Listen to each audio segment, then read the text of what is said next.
नमस्कार, ये आकाशवाणी पटना है। अब आप डॉक्टर सविता पारीक से प्रादेशिक समाचार सुनिए। पहले मुख्य समाचार। केंद्रीय गृह मंत्री अमित शाह और मुख्यमंत्री नीतीश कुमार आज सीतामढ़ी के पुनौरा धाम में माता सीता के भव्य मंदिर के निर्माण कार्य का उद्घाटन करेंगे। राजगीर में आज से एशिया रग्बी अंडर 27 चैंपियनशिप की होगी शुरुआत। बिहार के 6 खिलाड़ी महिला और पुरुष भारतीय टीमों में शामिल। विभिन्न नदियों के जलस्तर में बढ़ोतरी से पटना, सारण, खगड़िया, भोजपुर और भागलपुर समेत कई जिलों में बाढ़ की स्थिति में कोई सुधार नहीं। प्रशासन की ओर से राहत और बचाव कार्य हुए तेज। और मौसम विभाग ने आज पूर्णिया, कटिहार, अररिया और किशनगंज जिलों में अति भारी बारिश का अलर्ट जारी किया। अब समाचार विस्तार से। केंद्रीय गृह मंत्री अमित शाह और मुख्यमंत्री नीतीश कुमार आज सीतामढ़ी जिले के पुनौरा धाम में देवी सीता को समर्पित भव्य मंदिर के निर्माण कार्य का उद्घाटन करेंगे। मंदिर का शिलान्यास और भूमि पूजन वैदिक मंत्रोच्चार के बीच होगा। मंदिर और उसके आसपास के परिसर निर्माण पर 883 करोड़ रुपए की राशि खर्च होने का अनुमान है। आज के कार्यक्रम में भाग लेने के लिए अयोध्या, काशी, जनकपुर और दक्षिण भारत सहित देश भर से साधु संत पहुंचे हैं। इस अवसर पर सीतामढ़ी, जनकपुर और पूरे मिथिलांचल क्षेत्र में उत्सव का माहौल है। और ब्यौरा हमारे संवाददाता से। मिथिलांचल ही नहीं, पूरे बिहार के लोगों के लिए आज का दिन ऐतिहासिक है। पुनौरा धाम में सीतामढ़ी में माता सीता के जन्म स्थल पर मंदिर बनाने और इसे विकसित करने की मांग लंबे समय से चली आ रही थी। केंद्र सरकार ने इसे रामायण सर्किट से भी जोड़ने का निर्णय किया है। परिसर क्षेत्र में निर्माण का कार्य पूरा हो जाने और मंदिर के साकार रूप लेने पर यहाँ आध्यात्मिक और पर्यटन की गतिविधियों को बढ़ावा मिलेगा। देश भर के विभिन्न हिस्सों के अलावा नेपाल से भी बड़ी संख्या में श्रद्धालु पुनौरा धाम आते हैं। सरकार ने पुनौरा धाम को एक्सप्रेसवे से जोड़ने का काम शुरू किया है और इसके अलावा रेल सेवाओं को भी बेहतर किया जा रहा है। उम्मीद जताई जा रही है कि यह आने वाले समय में पर्यटन के बड़े केंद्र के रूप में विकसित होगा। धर्मेंद्र कुमार राय, आकाशवाणी समाचार, सीतामढ़ी। इधर मिथिलांचल क्षेत्र के सीतामढ़ी जिले के लोगों ने पुनौरा धाम में जानकी मंदिर के शिलान्यास समारोह पर अपनी खुशी जाहिर की है। मां जगत जननी सीता की जन्मभूमि पर भव्य मंदिर निर्माण का शिलान्यास हम जिले वासियों के लिए न सिर्फ आस्था बल्कि विश्व मानचित्र पर सीतामढ़ी को एक नई पहचान दिलाएगा। इसके लिए प्रधानमंत्री नरेंद्र मोदी जी एवं गृह मंत्री को हम सब धन्यवाद ज्ञापित करते हैं। अयोध्या में मंदिर निर्माण के बाद मां जानकी के जन्म स्थल पर इस मंदिर निर्माण से हम जिलेवासी प्रसन्न हैं। प्रधानमंत्री श्री नरेंद्र मोदी जी एवं गृह मंत्री श्री अमित शाह जी को हम सब की ओर से धन्यवाद एवं आभार। गौरतलब है, जानकी मंदिर के प्रबंधन के लिए श्री जानकी जन्मभूमि पुनौरा धाम मंदिर न्यास समिति नामक एक ट्रस्ट का गठन किया गया है। केंद्रीय गृह मंत्री आज वीडियो कॉन्फ्रेंस से सीतामढ़ी नई दिल्ली अमृत भारत ट्रेन को हरी झंडी दिखाकर रवाना करेंगे। यह नई दिल्ली और सीतामढ़ी के बीच सीधी रेल संपर्क सेवा प्रदान करेगा। पूर्व मध्य रेलवे के मुख्य जनसंपर्क अधिकारी सरस्वती चंद्र ने बताया कि यह ट्रेन रक्सौल, नरकटियागंज और गाजियाबाद के रास्ते नई दिल्ली पहुंचेगी। ट्रेन सीतामढ़ी से आज दोपहर 2:30 बजे रवाना होगी और कल दोपहर 2 बजे नई दिल्ली पहुंचेगी। दिल्ली की राउज एवेन्यू अदालत ने IRCTC घोटाला मामले में आरोप पत्र पर सुनवाई टाल दी है। मामले की अगली सुनवाई 13 अगस्त को होगी। विशेष न्यायाधीश विशाल गोगने ने कहा कि यह फैसला केस डायरियों के आंशिक निरीक्षण के लिए लिया गया है। राष्ट्रीय शैक्षिक अनुसंधान और प्रशिक्षण परिषद NCERT ने उर्दू की कक्षा 7 और 8 तथा अंग्रेजी की कक्षा 8 के लिए आगामी शैक्षणिक वर्ष के पाठ्यक्रम में field marshal Sam Manekshaw, brigadier Mohammad Usman और मेजर सोमनाथ शर्मा के जीवन और बलिदान पर आधारित अध्याय को शामिल किया है। रक्षा मंत्रालय ने एक वक्तव्य में कहा कि नए अध्याय का उद्देश्य साहस और कर्तव्य की प्रेरक गाथाओं से विद्यार्थियों को अवगत कराना है। नालंदा जिले के राजगीर में आज से एशिया रग्बी अंडर 27 चैंपियनशिप 2025 का आयोजन होने जा रहा है। 2 दिवसीय इस प्रतियोगिता का उद्घाटन खेल मंत्री सुरेंद्र मेहता और ग्रामीण विकास मंत्री श्रवण कुमार करेंगे। प्रतियोगिता में एशिया की सर्वश्रेष्ठ 8 पुरुष और महिला टीमें खिताब के लिए मैदान में उतरेंगी। एक रिपोर्ट।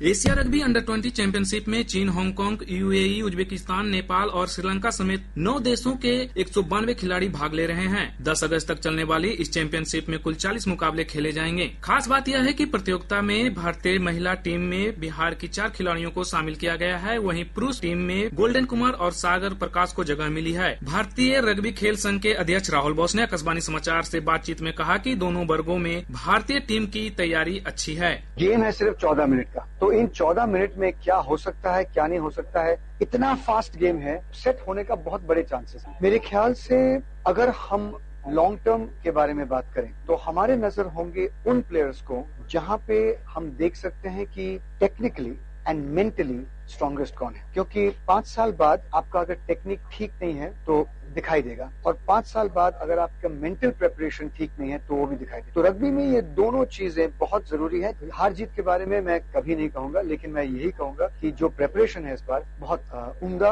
बहुत सुनहरा प्रिपरेशन। इस बीच प्रतियोगिता को लेकर खेल प्रेमियों में खासा उत्साह देखने को मिल रहा है। घर बैठे प्रतियोगिता का लाइव आनंद उठाने के लिए खेल प्रेमी इसे बिहार राज्य खेल प्राधिकरण के यूट्यूब चैनल पर आज सुबह 10 बजे से देख सकते हैं। समाचार कक्ष से राहुल कुमार। भाई बहनों के पवित्र प्रेम का प्रतीक रक्षाबंधन का त्योहार प्रदेश भर में कल मनाया जाएगा। इस अवसर पर बिहार राज्य पथ परिवहन निगम की सिटी सर्विस बसों में महिलाएं और छात्राएं निःशुल्क यात्रा कर सकेंगी। इसमें पिंक बस सेवा भी शामिल है। बिहार राज्य पथ परिवहन निगम के प्रशासक अतुल कुमार वर्मा ने बताया कि सुबह 6 बजे से देर रात निःशुल्क यात्रा की सुविधा सभी मार्गों की सिटी बसों पर दी जाएगी। प्रादेशिक समाचार आप आकाशवाणी पटना से सुन रहे हैं। ताज़ा समाचारों के लिए आप हमारे एक्स हैंडल AIR_News_ पटना पर जा सकते हैं। मानसून की सक्रियता के कारण प्रदेश के अधिकतर भागों में बारिश की परिस्थितियां बनी हुई हैं। मौसम विभाग ने बताया कि अगले 24 घंटों के दौरान राज्य के उत्तर और दक्षिण पश्चिम भाग के कुछ जिलों में मेघ गर्जन के साथ भारी बारिश की संभावना है। वहीं राज्य के उत्तरी और दक्षिणी भागों में मेघ गर्जन के साथ तेज हवा 30 से 40 किलोमीटर प्रति घंटा की रफ्तार से चल सकती है। मौसम विज्ञान केंद्र पटना के पूर्वानुमान के अनुसार आज पूर्णिया, कटिहार, अररिया, किशनगंज जिलों में अति भारी बारिश की संभावना है। 8 अगस्त 2025 को राज्य के उत्तर और दक्षिण पश्चिम भाग के अधिकांश स्थानों पर वर्षा की संभावना है एवं शेष भागों अनेक स्थानों पर वर्षा की संभावना है। उत्तर बिहार के जिलों के कुछ स्थानों पर मेघ गर्जन, वज्रपात और तेज हवा 30 से 40 किलोमीटर प्रति घंटा चलने की संभावना है। दक्षिण बिहार के जिलों के 1 या 2 स्थानों पर मेघ गर्जन, वज्रपात और तेज हवा 30 से 40 किलोमीटर प्रति घंटा चलने की संभावना है। राज्य के पूर्णिया, कटिहार, अररिया और किशनगंज जिलों के 1 या 2 स्थानों पर अति भारी वर्षा होने की संभावना है। राज्य के पश्चिमी चंपारण, पूर्वी चंपारण, कैमूर, सुपौल, मधेपुरा और बक्सर जिलों के 1 या 2 स्थानों पर भारी वर्षा होने की संभावना है। पड़ोसी राज्यों के साथ ही राज्य के विभिन्न भागों में बारिश के कारण गंगा, सोन, गंडक, बूढ़ी गंडक, बागमती समेत सभी नदियों के जलस्तर में तेजी से बढ़ोतरी हो रही है। केंद्रीय जल आयोग से प्राप्त जानकारी के अनुसार गंगा नदी बक्सर, पटना, मुंगेर और भागलपुर में विभिन्न स्थानों पर खतरे के निशान से ऊपर बह रही है। इधर नदियों में जलस्तर बढ़ने के कारण पटना, सारण, खगड़िया, भोजपुर और भागलपुर समेत कई जिलों में बाढ़ की स्थिति गंभीर हो गई है। दियारा और निचले इलाकों में बाढ़ का पानी फैलने के कारण आम जनजीवन प्रभावित हो रहा है। आपदा प्रबंधन विभाग और जिला प्रशासन की ओर से राहत और बचाव कार्य युद्ध स्तर पर चलाए जा रहे हैं। बाढ़ प्रभावित इलाकों में गोताखोरों की तैनाती के साथ ही नावों का परिचालन शुरू कर दिया गया है। पटना जिले के 8 प्रखंडों की लगभग 1 लाख आबादी इस समय बाढ़ से प्रभावित है। गंगा, सोन, पुनपुन और गंडक नदी में उफान के चलते जिले के दानापुर, पटना सदर, बिंदटोली, दीघा, मनेर, बख्तियारपुर, अथमल गोला, बाढ़ और मोकामा की कई पंचायतों के दर्जनों गांव बाढ़ की चपेट में हैं। इसके अलावा दनियावा, पटना सिटी और फतुहा के निचले इलाकों में भी बाढ़ का पानी फैलने लगा है।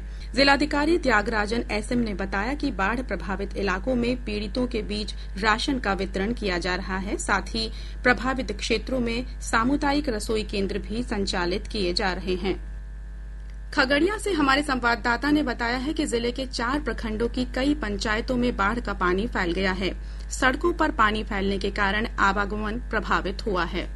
खगड़िया जिले में गंगा, कोसी, बूढ़ी गंडक समेत अन्य नदियों के जलस्तर में वृद्धि के कारण परबत्ता, गोगरी, बेलदौर समेत सदर प्रखंड की 3 पंचायतों और खगड़िया नगर निकाय क्षेत्र के वार्ड नंबर 30 तक पानी फैल गया है। इससे बाढ़ की स्थिति गंभीर हो गई है। कई संपर्क पथों पर पानी आ जाने से आवागमन बाधित हो गया है। स्कूलों में पानी आ जाने की वजह से प्रभावित 4 प्रखंडों के 32 विद्यालयों में 14 अगस्त तक पठन पाठन स्थगित कर दिया गया है। जिला प्रशासन की ओर से प्रभावित क्षेत्रों में 51 नावों का परिचालन किया जा रहा है। डीएम नवीन कुमार ने गोगरी के एसडीओ को प्रभावित क्षेत्रों का दौरा कर राहत सामग्री मुहैया कराने का निर्देश दिया है। आकाशवाणी समाचार के लिए खगड़िया से प्रभात सुमन। सारण जिले में बाढ़ को लेकर जिला प्रशासन ने हाई अलर्ट जारी किया है। प्रशासन ने लोगों से ऊंचे स्थानों पर जाने की अपील की है। और ब्यौरा हमारे संवाददाता से। सारण जिले में गंडक नदी के उफान से छपरा, सारण और सोनपुर के अधिकांश निचले इलाकों में पानी फैल चुका है। विश्वख्यात बाबा हरिहरनाथ मंदिर भी जलमग्न हो गया है। गंडक नदी अब खतरे के निशान को पार करने के करीब पहुंच गई है। कई रिहायशी इलाकों, सड़कों और खेतों में पानी भरने से आम जनजीवन प्रभावित हुआ है। जिला प्रशासन ने हाई अलर्ट जारी करते हुए स्थानीय निवासियों से सतर्क रहने और जरूरत पड़ने पर ऊंचे स्थानों पर जाने की अपील की है। इसी बीच जिलाधिकारी अमन समीर ने राहत और बचाव कार्यों में तेजी लाने का निर्देश दिया है। साथ ही जलमग्न क्षेत्रों में 26 नावों का परिचालन शुरू कर दिया गया है। आकाशवाणी समाचार के लिए छपरा से पवन कुमार सिंह। इधर कटिहार जिले में गंगा और कोसी नदी में आए उफान से कुर्सेला प्रखंड में बाढ़ की स्थिति गंभीर होती जा रही है। इससे इन इलाकों में रहने वाले लोगों की समस्याएं बढ़ गई हैं। मुंगेर जिले में भी गंगा के जलस्तर में वृद्धि के कारण निचले इलाकों में बाढ़ का खतरा बढ़ गया है। तटवर्ती इलाकों में बाढ़ का पानी तेजी से फैल रहा है। वहीं भागलपुर जिले में गंगा के बढ़ते जलस्तर से कई प्रखंडों के दर्जन भर से अधिक पंचायतों में बाढ़ का संकट गहरा गया है। हमारे संवाददाता ने बताया है कि राष्ट्रीय राजमार्ग 80 से सटे कई गांवों में बाढ़ का पानी तेजी से फैल रहा है। इस बीच कोसी बराज से पानी छोड़े जाने के कारण सहरसा जिले के निचले इलाकों में बाढ़ जैसी स्थिति बन गई है। इससे दियारा और तटवर्ती क्षेत्रों के लोगों को काफी परेशानी हो रही है। सलखुआ प्रखंड के तटबंध के भीतर चानन, अलाली, सामहरखुर्द पंचायत के निचले इलाकों में बाढ़ का पानी फैलने लगा है। और अब पटना से प्रकाशित समाचार पत्रों की सुर्खियां। आज के सभी समाचार पत्रों ने अलग अलग खबरों को प्रमुखता से प्रकाशित किया है। हिन्दुस्तान ने मुख्यमंत्री नीतीश कुमार के निर्देश पर लिखा है, शिक्षक 3 जिलों का विकल्प देंगे, ऐच्छिक तबादला होगा। दैनिक जागरण ने प्रधानमंत्री नरेंद्र मोदी के हवाले से लिखा है, किसानों के लिए बड़ी कीमत चुकाने को तैयार। दैनिक भास्कर ने मुख्य सचिव अमृतलाल मीणा के निर्देश को तरजीह देते हुए लिखा है, संवेदनशील बूथों के लिए अलग रणनीति बनाएं। और अब अंत में मुख्य समाचार एक बार फिर।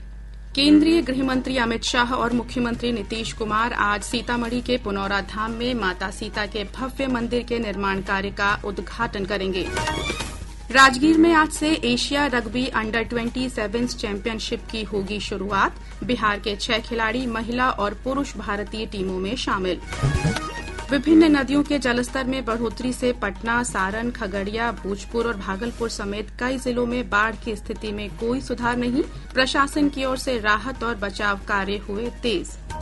और मौसम विभाग ने आज पूर्णिया, कटिहार, अररिया और किशनगंज जिलों में अति भारी बारिश का अलर्ट जारी किया। इसके साथ ही आकाशवाणी पटना से प्रसारित प्रादेशिक समाचार का ये अंक समाप्त हुआ।